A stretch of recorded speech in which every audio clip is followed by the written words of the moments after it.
तंबू मध्ये विठ्ठल भगवान परमात्म्याची मूर्ती, हरसिद्धनाथाची मूर्ती ठेवावा, सांग सकाळ आरती करावा, लोकांचं संकट निवारण करावा, आणि संकट निवारण झालं की मामांनी पुढचं गाव गाठावा. असं एक एक एक एक एक एक गाव मामांनी गाठलं. एक दिवशी मामा मेत्यात होतं आणि मेत्यातला खांब लावला. मला संपूर्ण कहाणी सांगायची नाही, मला शॉर्टकट मध्ये जायचे. मेत्यात खांब लावला आणि खांब लावल्यानंतर मामाला कळलं की आपण जो खांब लावलाय हा देवाच्या साक्षीने लावलाय, पण आपल्याला सद्गुरूची भेट घ्यायची आहे. म्हणून मेत्यातनं मामा उठलं आणि राजाराम पाटील हाक मारे. राजाराम पाटील पुण्यापासून रे या रे इकडं. दोघ जण पुढे गेले. म्हणले महाराज मामा कशा करता हाक मारली? अरे आपल्याला मला गुरु करायचा आहे आणि मला गुरुकडे जायचं आहे. तो मेत्यातनं मामा उठलं आणि गारगुटीची वाट धरली. गारगुटीला कोण?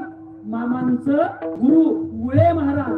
मामा पुढे चालायचं, मागं जयराम पाटील पुण्यापासून गाडे. काही ब्राह्मण मंडळी होती, काही वाणी मंडळी होती, काही माळी मंडळी होती, काही मराठा समाज होती. अनेक समाजाची मामाच्या मागं लोक चालत होती. मामांचं चालणं म्हणजे काय तुमच्या आमच्या सारखं काय हो? मामांचं चालणं म्हणजे कसं? जोगी दिसत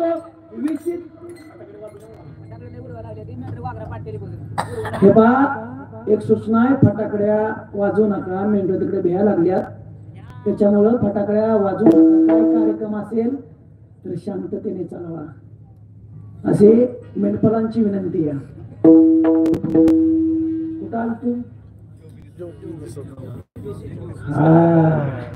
तुम्ही लक्षात ठेवले ऐका. मामांचं चालणं म्हणजे कसं? जोगी दिसत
Thank you.